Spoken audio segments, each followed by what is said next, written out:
منبر نور پر جلوہ افروز علماء ذوی الاحترام، جانشین سرکار محمود شاہ چشتی رحمۃ اللہ تعالی علیہ،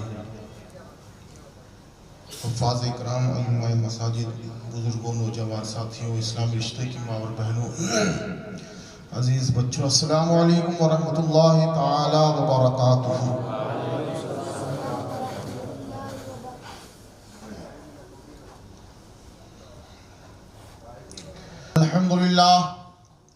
الحمدللہ نحمده ونستعینه ونستغفره ونؤمن به ونتوکل علیہ ونعوذ باللہ من شرور انفسنا ومن سیئات اعمالنا، من يهده الله فلا مضل له ومن يضلله فلا هادي له، ونشهد أن لا إله إلا الله وحده لا شريك له، ونشهد أن محمدا عبده ورسوله، أما بعد فأعوذ بالله من الشيطان الرجيم، بسم الله الرحمن الرحيم، يا أيها الذين آمنوا اتقوا الله وكونوا مع الصادقين، صدق الله المولانا العلي العظيم، وبلغنا رسوله النبي الأمين الكريم، ونحن على ذلك لمن الشاهدين والشاكرين، والحمد لله رب العالمين۔ بنا کسی تمہیدی گفتگو کے جس آیت مبارکہ کی تلاوت کا شرف حاصل کیا ہے، سیدھے اس کے اوپر گفتگو کی شروعات کی جائے اس سے قبل ضروری سمجھتا ہوں اور یہ یقین رکھتا ہوں اور ایمان ہے میرا کہ ہم ہمارے نبی کی بارگاہ میں یہاں سے درود و سلام پڑھتے ہیں، وہ سماعت کرتے ہیں، اور میرا ایمان ہے کہ جو نبی معراج کی رات میں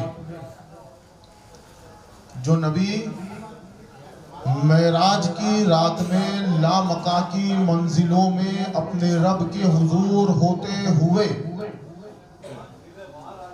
مکہ میں چلنے والے بلال کے قدموں کی آواز کو سن سکتا ہے، وہ ہمارا یہاں سے درود و سلام پڑھنا بھی سن سکتا ہے،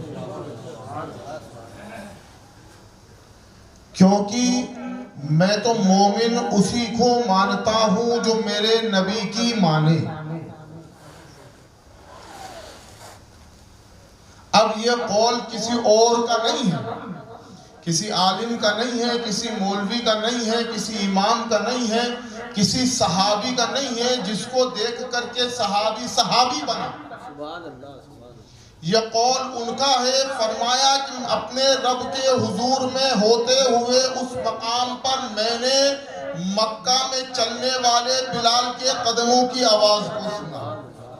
اب کائنات میں ان سے زیادہ سچا تو کوئی نہیں ہو سکتا، جتنے سچے بنے انہی پر ایمان لا کر کے سچے بنے، جتنے سچے بنے انہی کے صدقے طفیل میں سچے بنے، تو انہی کی بات پیارے آقا علیہ السلام کی سماعتوں کے تعلق سے ہمارا ایمان ہونا چاہیے، ہمارا یہ یقین کامل ہونا چاہیے کہ جب سماعتوں کی باری آئی تو وقت کے قلندر نے اپنے قلم سے کہا کہ لکھ۔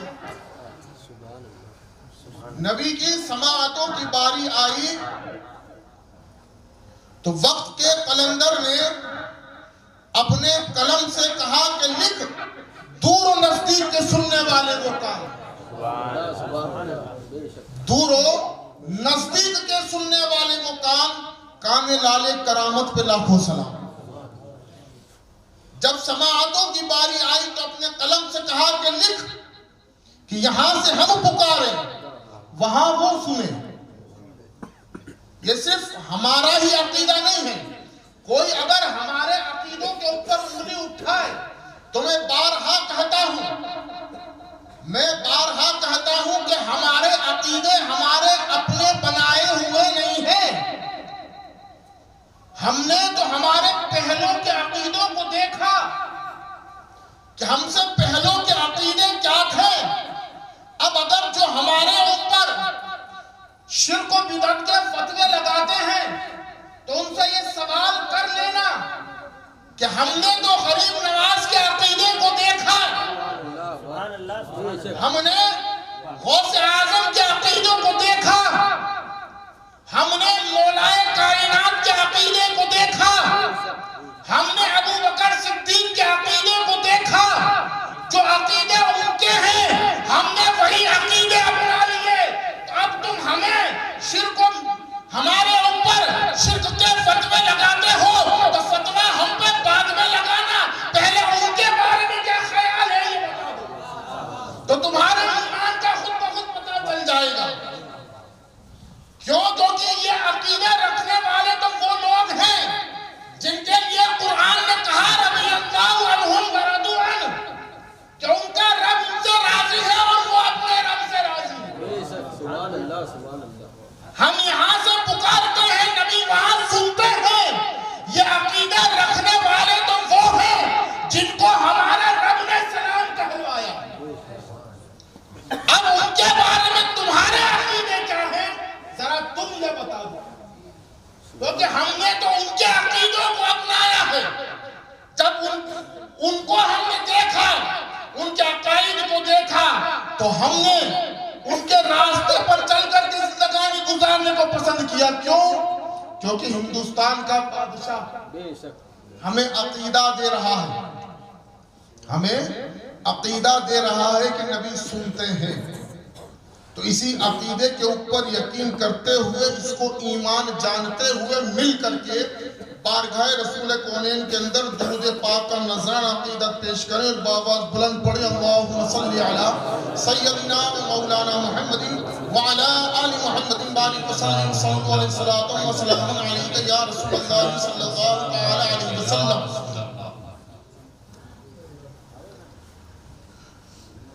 اور کسی نے کہا کہ تمنا, کیونکہ یہ اللہ کے ایک محبوب بندے کے عرس کی تقریب ہے نا, تو انہی کے بارے میں کہنے والے نے کہا کہ تمنا درد دل کی ہے تو کر خدمت فقیروں کی.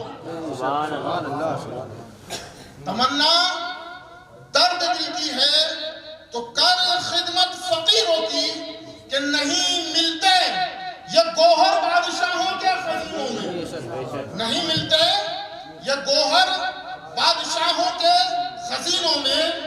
اور نہ پوچھ ان خرقہ پوشوں کی, وہ ارادت تو دیکھ ان کو, نہ پوچھ ان خرقہ پوشوں کی, وہ ارادت تو دیکھ ان کو. اب یہ جو خرقہ ہے نا, اس کو سمجھو, یہ خرقہ کیا ہے ان بزرگوں کا. لوگ ان گدڑی پوشوں کے مقام و مرتبے کو بڑا ہلکا جانتے ہیں.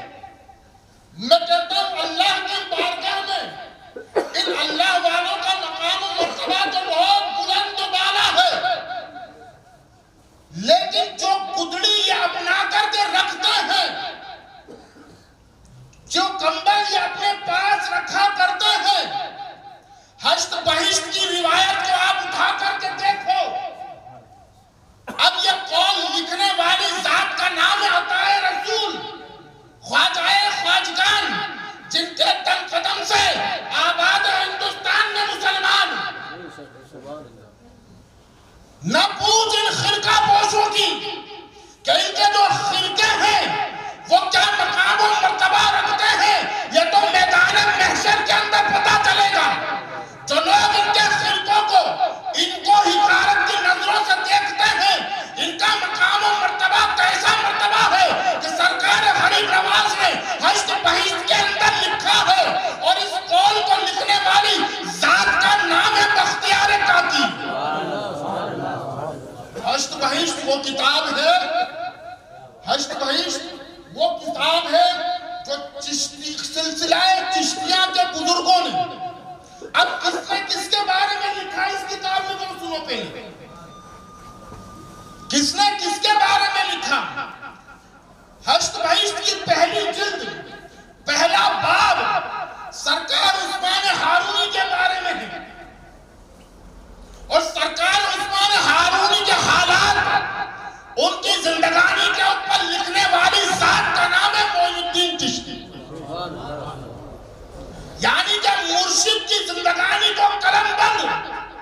مرشد کا خاص مرید جس کو دنیا عطائے رسول کے نام سے جانتی ہے، ان کا کلم ہے۔